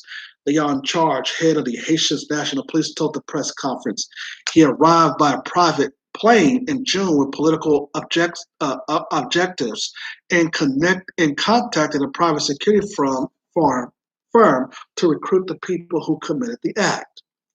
Now, why would this man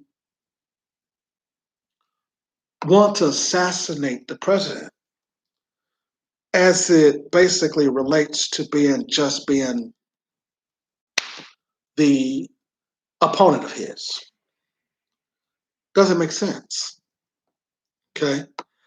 It goes on to say the initial mission that was given to these assailants was to protect the individual named Emmanuel Sana. But afterwards, the mission changed, Mr. Charles said. The police chief said Haitian authorities obtained the information from I had one of these things and I couldn't even pronounce it. Interrogations and the other parts of the investigation. According to Haitian authorities, a 28-member hit squad burst into Moise's family home and opened fire on him and his wife, Martine. The president was killed and his wife gravely injured. She was airlifted to the Miami hospital for treatment. The gang was made by a Colombians and 2 U.S. Haitian citizens, according to authorities. The FBI and other U.S. officials are in Haiti assisting with the investigation.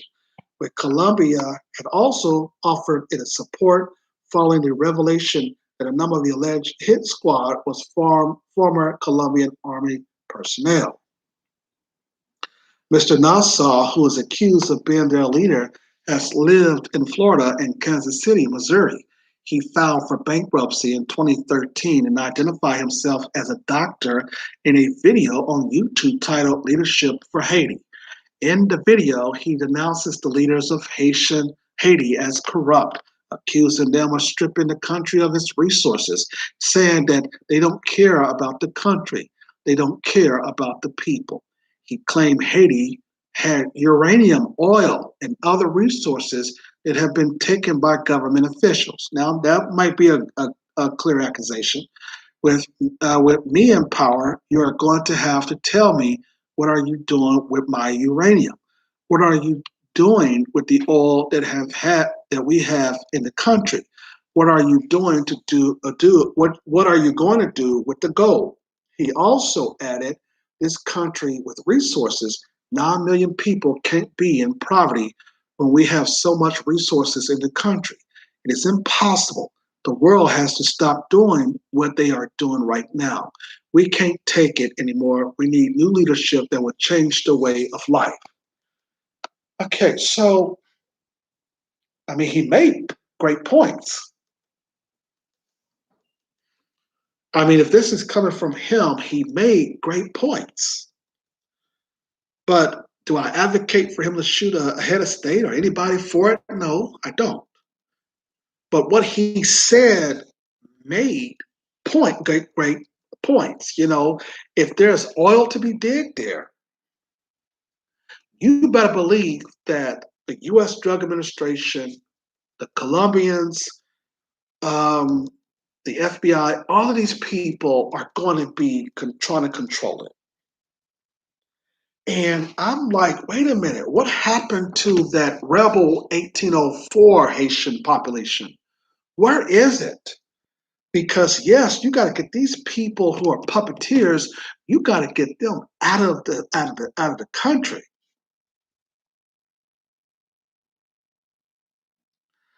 And well, how is the state of Florida? How is the state of Florida? And here's the thing: this company, Worldwide Capital Lending Group, Worldwide Capital Lending Group. Let's talk about them.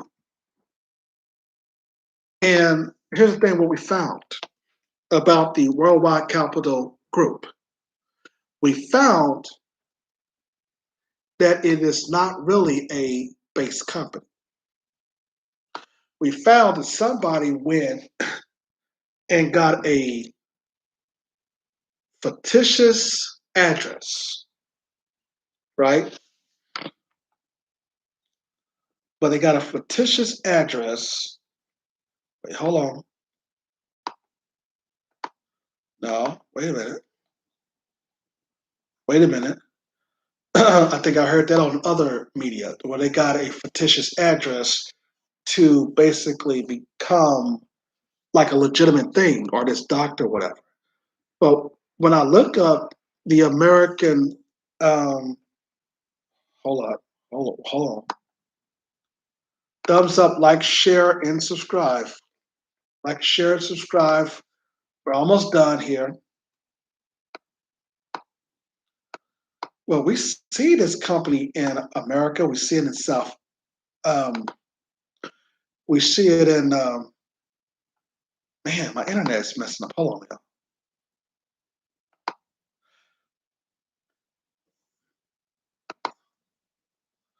thumbs up, like, share, and subscribe. So, hold on. This, man. Wait a minute, because this is.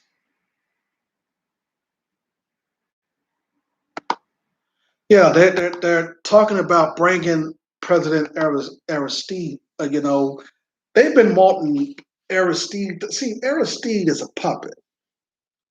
Now they were saying that this Moise was a puppet too, but I think that President, this Jovenel Moise, if you would have gave him time, I think he wouldn't have allowed this to happen, right? But man, let me go back to this world. This my internet keep on fluffing around and it won't stay still. But hold on. World Capital Lending Group.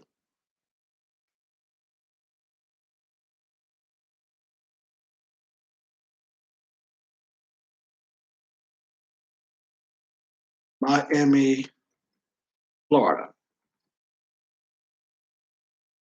See, all of this stuff, see, they're back and forth from Miami because Miami is where a lot of these Cubans and other people come from. And then they go to, when they come to the United States, they go to Florida and they engage in all kinds of, hold on, anti-Black hatred against Black folks. World Capital Lending Group. Now,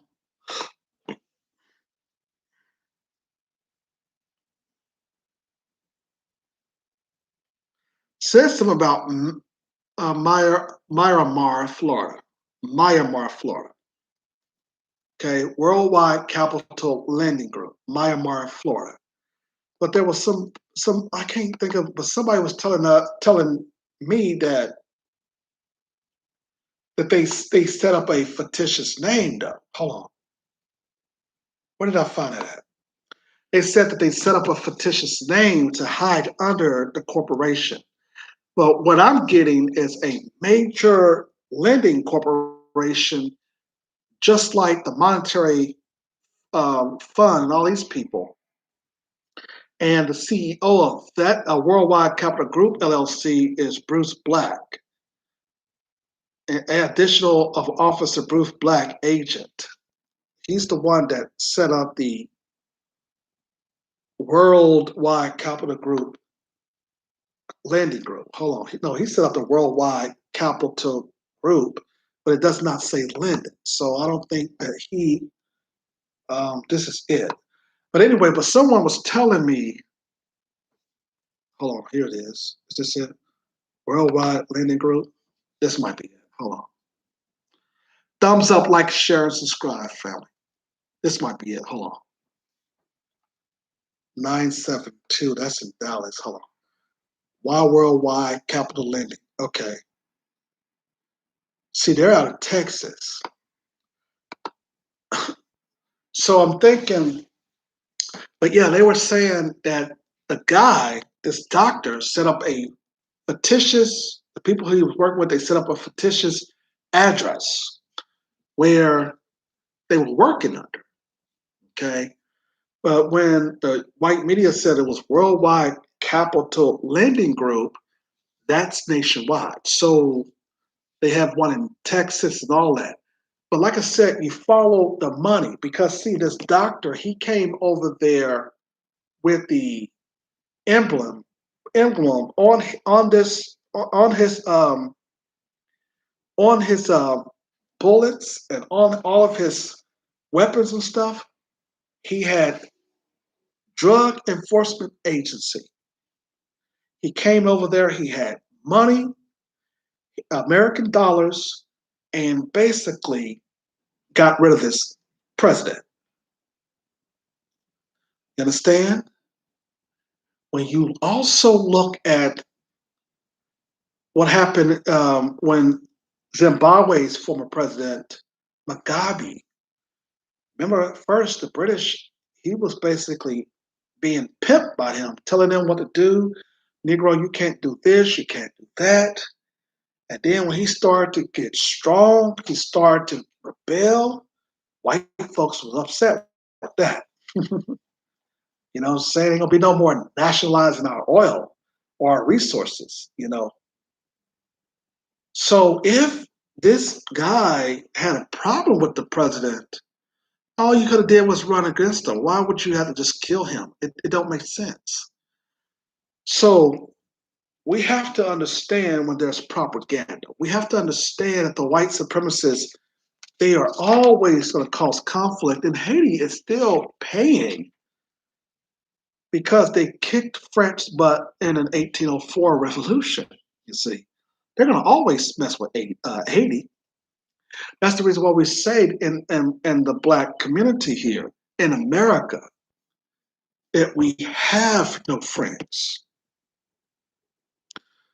This assassination on the president is really an attack on the entire African world.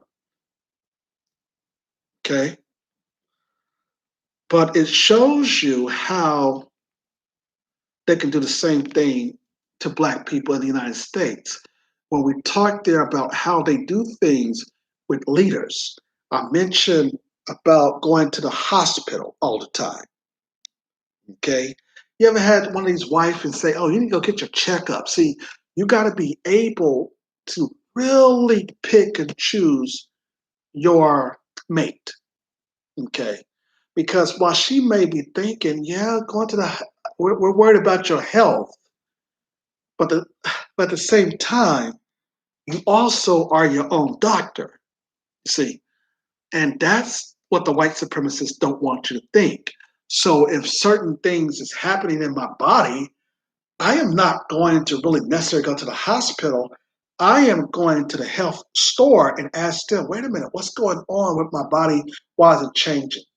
Besides getting old, you know, oh, sir, you can take these vitamins or you can take this. This is our natural this and natural that. Okay. Instead of listening to these people going to the hospital where you go in there and you hurt your leg and you come back dead. What did Dr. Umar Johnson say? There ain't no coming out of there. You know what I'm saying? So the hospital only repair people who are no threat to white supremacy. They only give the right medicine to people who are not a threat. Everybody else, you may go in there one time and be good. But when you start coming back in there constantly, you're going bye-bye. Black folks, when you listen to the Black media, we tell you the truth. The average Black person, the average person in general, live to be 91 years old unless they have certain types of conditions. Now, here's the thing about the conditions. You can be born with a heart situation, but over time it can improve.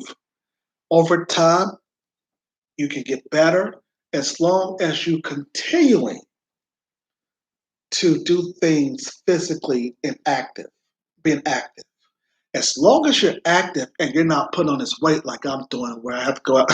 That's why I'm out there now working out all day. I'm not going to nobody's hospital. Okay. But once you out there active, your body cannot be as stiff as it is when you don't work out. See, when your body start going into a stiff mode, that means that your joints is all stiff. You can't move nowhere, you see. And then when your lady want to have sex with you, you're tired all the time as a man, you know, you see. But when you start to become and stay active, okay, the average human being live at least to, I would say, 85 to about 90 years old, and even longer, if depending on what type of melanin that was given to them by the creator.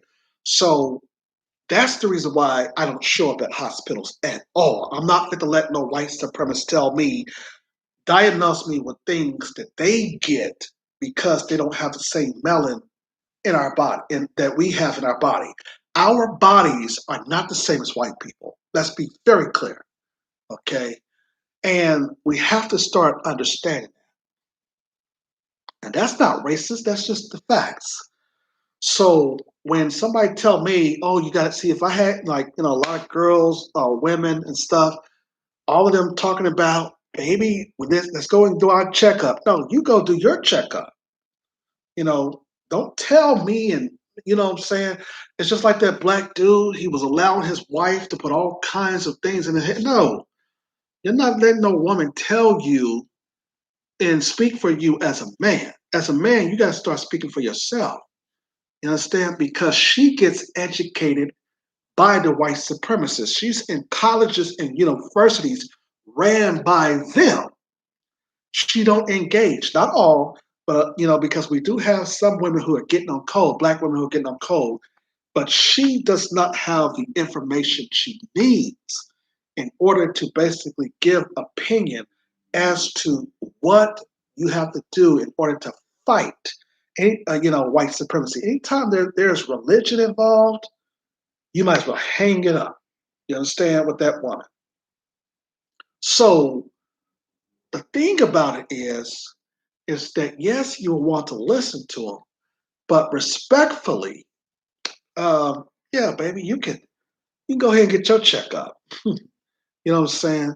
And do what you got to do. But me, let me go ahead and see what the health food store is talking about. I'm going to the health food store because why? Because the women who basically most likely in those shops are going to really tell you the truth. Okay. So I would rather go to those women and buy from them because they're going to tell you the truth about what each health thing is going to do for your body.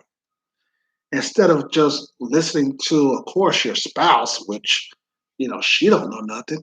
And hell, you can have a black dude who, a beta male, he doesn't know a lot of stuff. So you got two big dummies, going to the hospital and then want to know why you're dying left or right over there. Mm-mm. No. The only time that a hospital is needed is when you get into a accident, so they can stop because they got the machines to stop the blood. I was talking to my sister about our cousin, um, Kendall Smith, who rest in peace, who just died recently, and they said that they have to hurry up and put him into the ground. See, that's suspect to me because they have machines to drain out the blood and to clean the blood so that the smell will go away over time.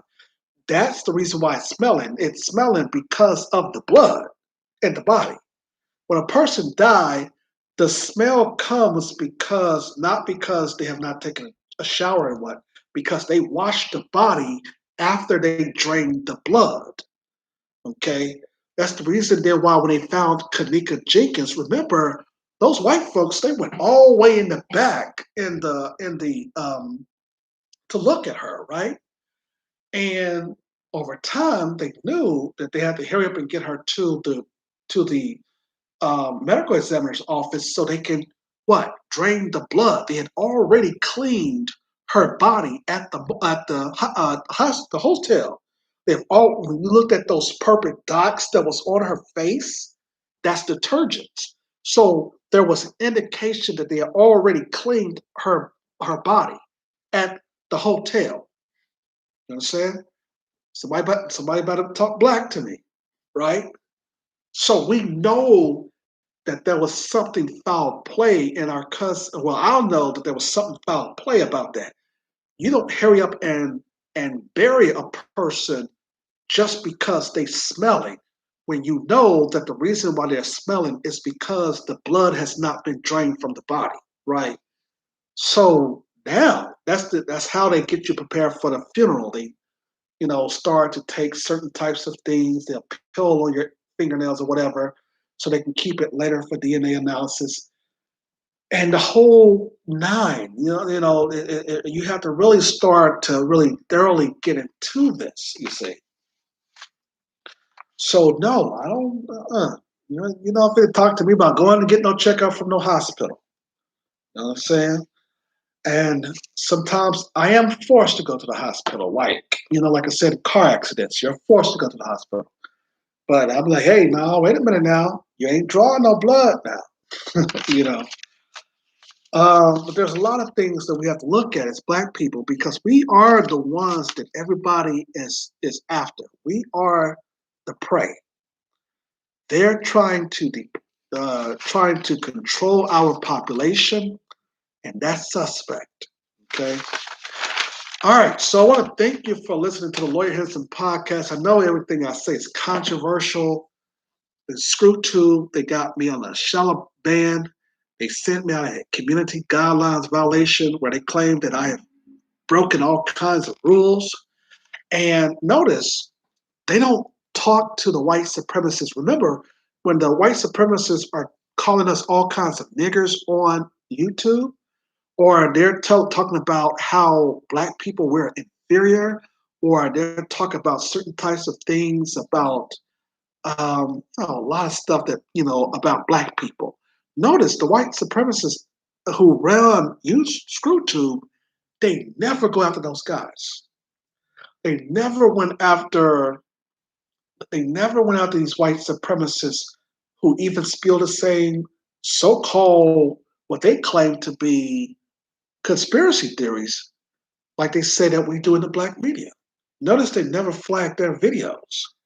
It is only when it comes out of a black person's mouth. Why is it dangerous when it comes out of a black person's mouth? Okay, because right now, as you know, a lot of black people, whenever they want to believe something, they listen to white people. So in order to keep that going, anything that a black person say, they have to hurry up and destroy it and to discredit it. So those white people will come and say, no, this is the fact. And then you have some Negro who don't know their history, culture, who basically is bought into this Republican Democrat crap and who are not a part of intellectual black society, then they are being written off as being conspiracy theorists.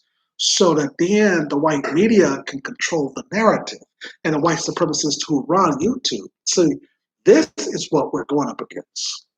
You understand? But I want to thank you for this video essay today. We having more people come on in the on YouTube. A lot of black folks now are basically got their own channel where they're speaking truth to power. Man, I'm loving it so much, man. I seen a brother, I forget this brother's name, I was listening to him. And by the way, he was advocating for not Tariq Nasheed, no, it was another guy. He was advocating for, Tariq was advocating also for the book that Brother Wesley Muhammad did as well. But there was another black dude, man, no, not Islam. Oh yeah, they kicked his channel off. I think Islam. His channel is gone. Yeah, they kicked his channel. Well, I think he's back up, but they messed with his channel. Now this brother, he's more deep than I am. You know what I'm saying? At least I'm somewhat liberal, you know. But they kicked that brother's channel, or they basically, you know. People say Jason Black, you know, I mean, he mentioned white supremacy, but he really don't go into a lot of stuff. Professor Black Truth, he's killing the game right now. Our sister Vicky Dillard. Now, our sister Vicky really basically go in depth. She goes hard, you know. So I tune in to listen to our sister all the time that I get a chance to. She go deep. The white supremacists can't stand Vicky Dillard. She go deep. So another sister out there. So we got, you know, so the energy that comes from Dr. Frances Cress Wilson, we got a few black women who basically now got that energy and they feed into the masses. We like that because when it comes from a black woman, it is always very soothed. It very much, it really goes deep, man. That's why I like when a black woman spit this type of game on, you know, media, YouTube, it really set home. It really does. She's not afraid to show her face. She looking straight to the video. She basically deals with white supremacy head on. That is a sister that is basically a threat to global white supremacy. And just think about it if you had an attractive black woman doing it. Oh, they really don't like that. You know what I'm saying? They really can't stand that. So you got to be able to understand where you're getting your literature from, where you're getting your information from. You see, we got people out here who basically knew about all these types of conspiracies. And because they're afraid of white daddy and white mommy, they stopped it. See, we have to get over that. We have to stop. See, the civil rights generation, really put us, like I said in other videos, they put their children very much in a very precarious situation. Whereas we are now really now having to take the narrative, take control, take everything back to during Reconstruction, wait a minute, we had owned a lot of stuff. We've owned a lot of businesses. We own a lot of things. Why are we begging for jobs? See, they don't like that kind of things. They don't want us to basically get our fruit while we are living. You know, they got these pastors out here preaching, you got to wait to get your pie in the sky. No, You're not fit to talk that crap to me. Period. See. But I want to thank you, ladies and gentlemen. We're live in Los Angeles. Of course, I am basically should be returning back, and our regular program will be coming on next. This is Saturday. Oh, I might come on tomorrow. Yeah, y'all might see the black man tomorrow. You know, thumbs up, like, share, subscribe. You know, the white media is going to be upset if I do 3 videos at a time. If I did 3 videos at a time, the white supremacist is going to be upset. You know what I'm saying? Anyway, yeah, but that has been today's video essay. Reporting live from Los Angeles, California. I shall return back into Atlanta on Monday morning. We're doing the film David and Michaela, which is our urban film here. So we should be back there around in the morning. Yeah, in the morning time. We're returning to Atlanta, but we're live here in LA, the city of angels. Bye. See you later.